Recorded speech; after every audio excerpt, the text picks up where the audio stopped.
Hello everyone, it's DA here. Hope you guys are doing great. Hope you are doing amazing.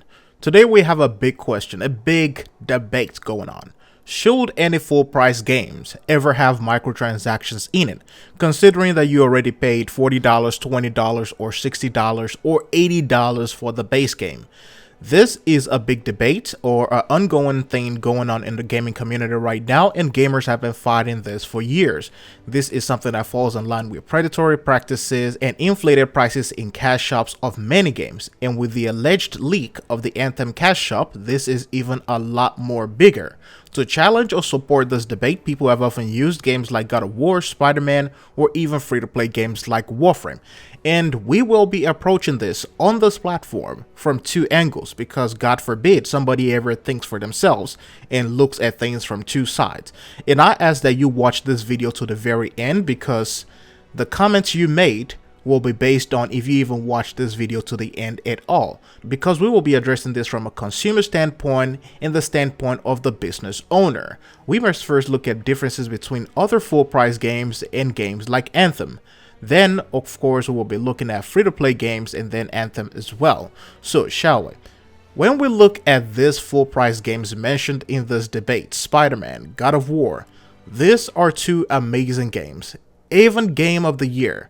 But what separates these games from Anthem is going to be one thing that I've been stating and I've been saying for a long time, and that is going to be the continuous online support.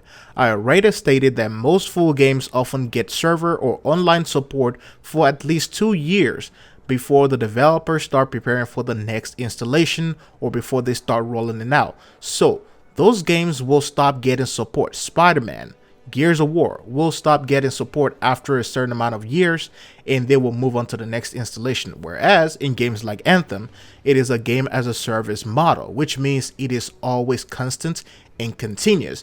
After that, these games are often hosted on private servers when they lose support from the developers or the publishers. Games such as God of War doesn't have microtransactions because it's not an online game and doesn't need constant server support. Because let's be honest with ourselves, God of War is being hosted on Sony servers, and Sony is scummy as ever too. So Sony is not innocent, and Sony could put microtransactions in any game if they want to. Anthem is a game as a service, as I've said earlier, and the cash shop is for continuous support of the studio and to fulfill other financial requirements. Saying no to cash shop because it is a paid game is like buying a car and saying because you bought the car in full price, you shouldn't have to buy gasoline, buy oil and do some vehicle servicing and all that kind of stuff with your own money because you paid for the full game. And you believe that the dealership that you bought the car from should be refueling your car and servicing it every single time, even after the warranty. Unless you're using electric vehicles, you have to put gas in that car yourself, you have to put oil in that car yourself, and more than that, you will have to spend on vehicle maintenance, vehicle registration, and insurance. Now, if we compare this to games like Warframe, because Warframe is a free-to-play game and Warframe is God's greatest gift to man, I will just say don't compare them. They are two different games, two different financial models, so we can't really compare them to each other. Mainly because studies have shown that free-to-play games often make more than buy-to-play games. And the evidence is the fact that Warframe made more than $200 million in 2018 from platinum purchases and prime access alone. Gamers tend to spend more when something has a notion of free to play or when they say it is free. And of course, I know a lot of you will say, you know what, we're spending that money to support DE. And if you want to know where I got this financial information from, go and Google Layu Technologies, and I will also have a link below in the comment section so you can see where I got the financial report from Digital Extremes from. I'm not pulling these numbers out of my ass. Trust me, I'm not.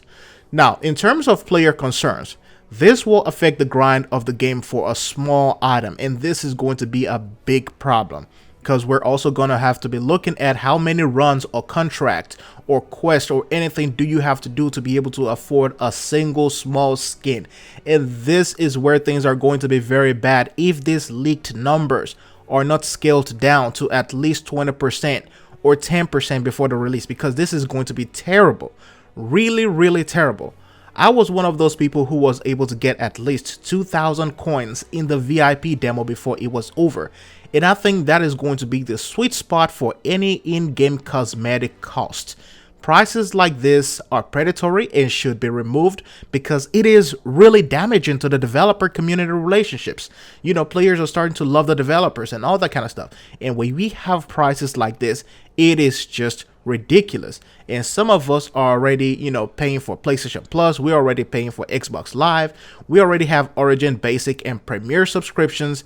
And this is not going to be acceptable at all. So they have to do something about this. Now, BioWare already came out and said this doesn't represent the final release, and this, in other words, are just numbers put in place.